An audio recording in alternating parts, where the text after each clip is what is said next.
Night shifts sound dull to most folks, just a stretch of time where nothing much happens until the dawn breaks. They aren't wrong. Most nights at the gas station leave you staring at flickering screens, drinking stale coffee, and pretending the hum of fluorescent lights is enough to keep company. It's a solitude you come to accept, a kind of void where time wavers and becomes meaningless. I was trying to drag myself over last night's graveyard hump when it appeared, a car pulling into the station's lot, smooth as a phantom. From my perch behind the counter, I could barely breathe. Nostalgia and confusion clawed at me, twisting together into some unnameable dread.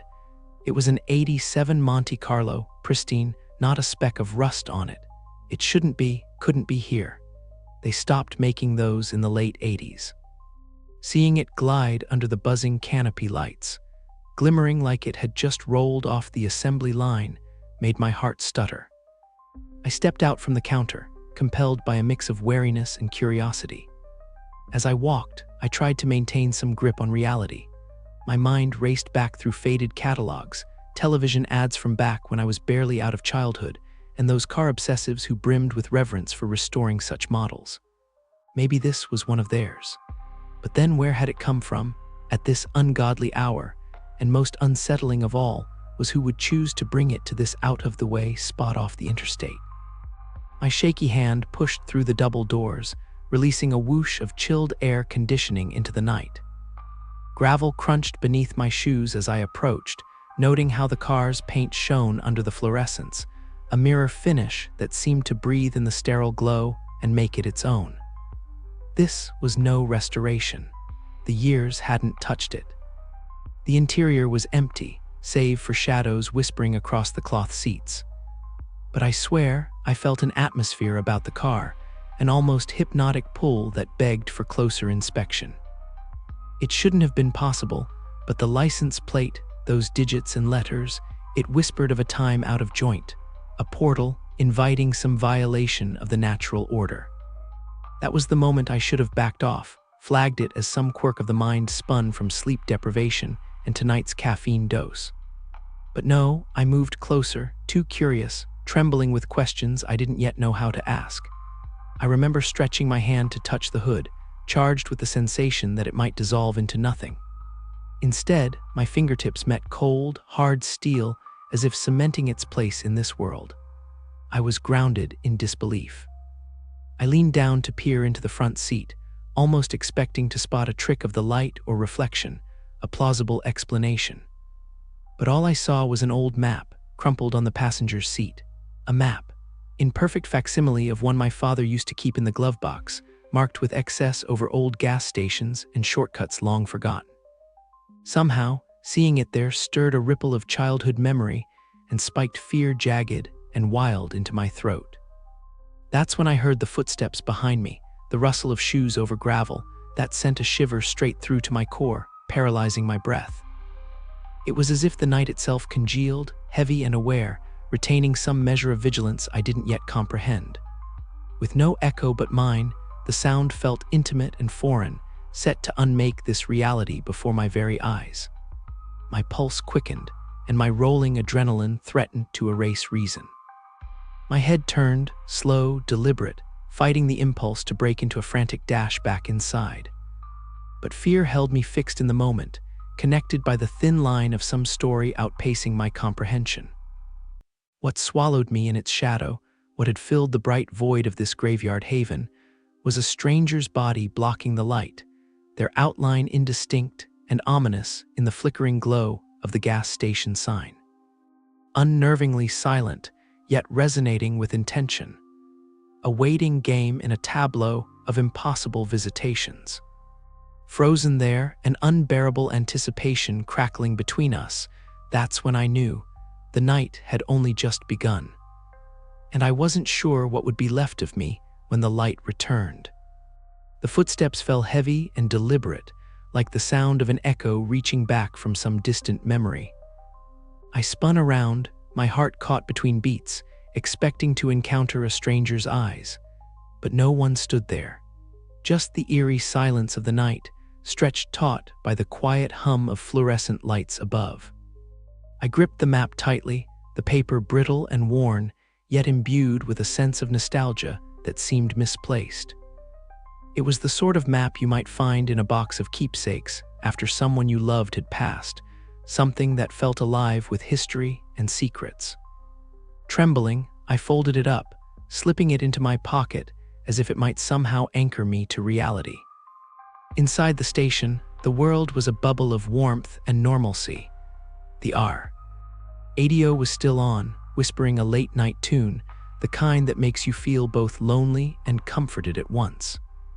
The fluorescent lights flickered, as if deciding whether to stay on, casting a jittery kind of light that set my nerves on edge. I tried to laugh it off, telling myself I was just being paranoid, but the sound came out hollow. My shift had a few hours left, and I felt tethered to that reality, surrounded by neatly stocked candy and cold drinks. Yet, despite the ordinary surroundings, a ripple ran through the air, an unwelcome presence that seemed to settle into the mundane. I needed to shake it off, to prove to myself that I was being absurd. A sudden noise, a soft tap against glass, drew me back outside. It was as if the night was calling me, pulling me towards an uninvited rendezvous. The Monte Carlo sat there, pristine as before, an anachronism in our world, almost daring me to peel back its layers. As I approached, my footsteps seemed to fall into the rhythm of the night, a syncopated beat against the concrete. I circled the car, tracing my fingers along its polished surface. The shadowy interior offered no clues, just the faint outline of seats and a dashboard that hinted at use and abandonment all at once. I turned back towards the gas station, half expecting to see something, anything, out of place, the glass reflecting only my distorted figure this time. But all I saw was the empty register and a half-filled cup of stale coffee waiting to be discarded. Then the smell hit me, subtle but undeniable, the musty scent of old leather and gasoline, like an uninvited memory. It was faint, almost like a whisper, a reminder of something buried and long forgotten, yet somehow familiar. I shook my head, trying to clear my thoughts. It was just a car, just a night. The clock moved forward, but time felt strangely stagnant. I caught myself checking it over and over, feeling the unease grow with each passing minute, time mocking my urgency to dismiss this entire experience as a figment of fatigue. Another sound shattered the silence, the unmistakable jingle of the door's bell. But I knew instinctively when I looked up that no one had entered. My heart quickened, colliding with my ribs, and I knew I had to do something, anything, to break the spell of this haunting monotony. Venturing outside one more time, I moved closer until I stood before the Monte Carlo's passenger door. I hesitated only a moment before my fingers wrapped around the handle. It released with a soft click of resilience, as if it had been expecting me. Inside, the air felt dense, as though it held its breath for decades. A quick scan revealed nothing too unusual, just ordinary items scattered in a betrayal of normalcy. My eyes zeroed in on the glove compartment with a strange urgency, as if it held the answers to questions I couldn't yet articulate. I popped it open. There, nestled amidst aged papers and a half-burnt candle, lay an old cassette tape, its label barely legible. A shiver traced my spine as I reached in, connecting with its cool, foreign texture. It didn't make sense why I hesitated, why this small find filled my gut with a sense of foreboding that seemed disproportionate to its size. The world felt fragile around me, as though a misstep could tumble it into chaos. But even then, I couldn't resist the lure of discovery. Taking the tape, I found myself crossing back to the station, my fingers grazing it like a worry stone. It was an object out of its time, a relic that belonged to another era, a simpler one, perhaps, or maybe just one that promised answers. Inside again, the sense of safety clung to me like an old coat, comforting in its heaviness. Yet, I remained on edge, as if the universe itself was holding its breath. Without thinking, I slipped the tape into an ancient player we kept behind the counter, relic of a different sort that still miraculously worked. I pressed play, and the sound unfolded in a slow wave of static, a white noise that seemed almost sentient, teasing with whispers before settling into a voice, soft but firm, tinged with urgency. To those who wander in the night, know that time is not your friend.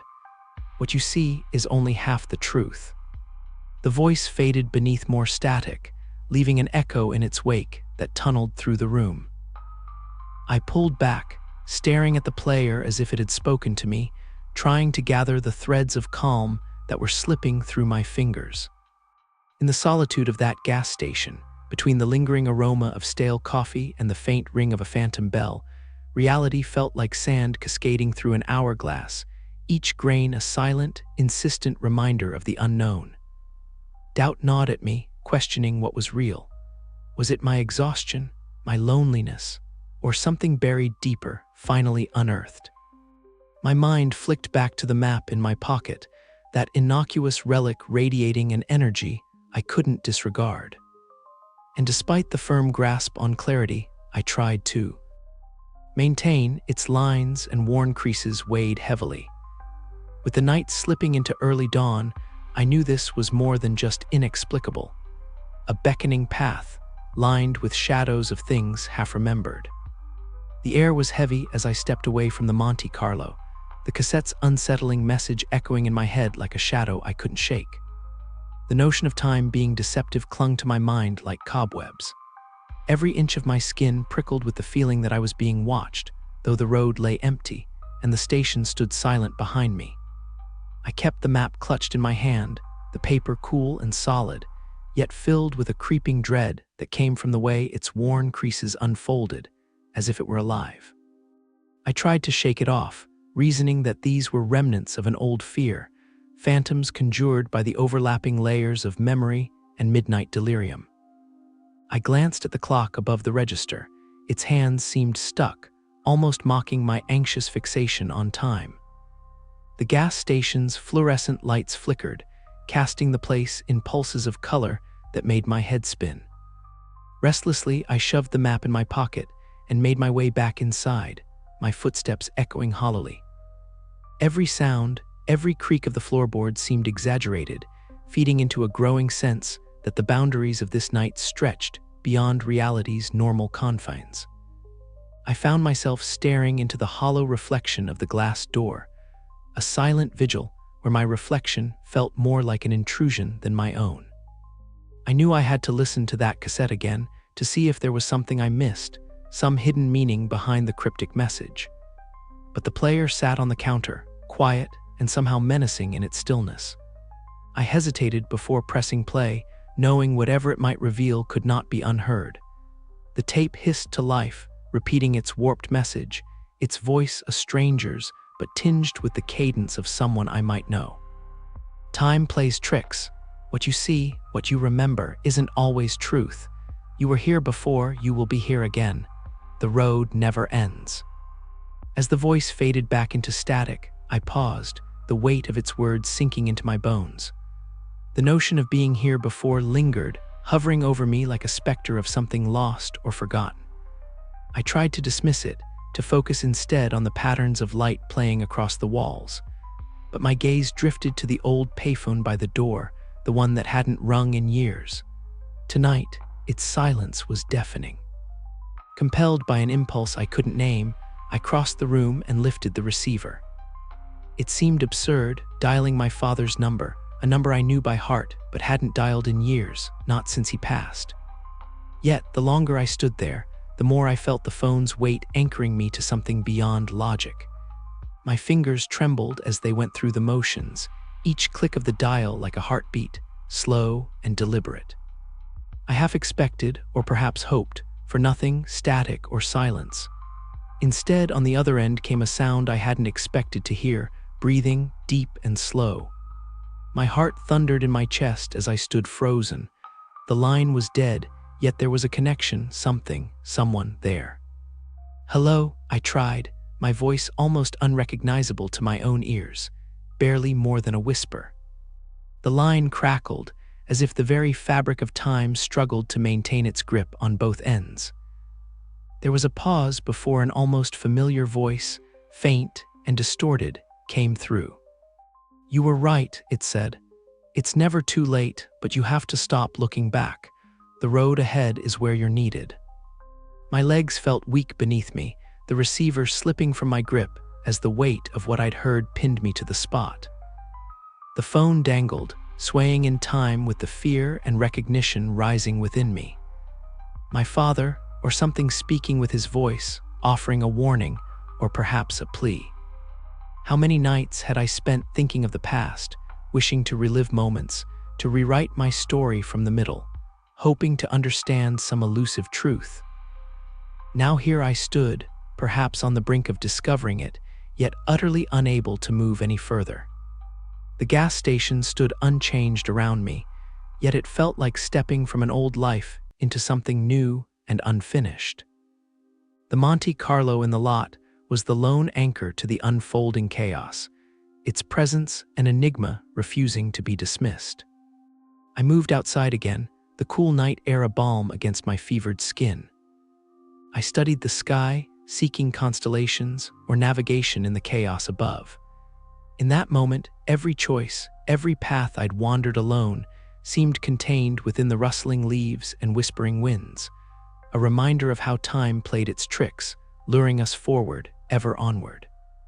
As I returned to the Monte Carlo, the map lay still in my pocket, a roadmap for journeys I didn't know I needed to take. The names and places were yet unknown, but now they no longer terrified me. Instead, they beckoned with the promi. Sea of understanding, an understanding I might only find by moving forward, all else be damned. I stood for a while, daring to imagine roads I'd forgotten or never taken, tempted by whispers of those who journeyed before me. And though unease clung to the shadows, I realized the path lay open.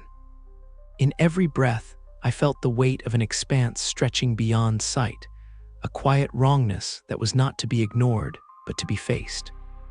The feeling that the night wouldn't end until I stepped into the unknown sat heavily within me. As the car's door closed behind me, the engine's hum was both a comfort and a warning, the night deepening with each passing moment. With one last glance at the station receding in the rearview mirror, I steered onto the road, chasing the mystery that lay ahead. Questions burned in my thoughts. Where does the road lead, and who will I become when it ends? But for now, I drove, chasing answers hidden beyond the reach of headlights, knowing only that whatever lay ahead held more than the past ever could. In the quiet hum of the Monte Carlo on the open road, I grasped a truth clearer than the night itself. Time isn't the enemy or ally, just a witness, one you'll face anew at every turn.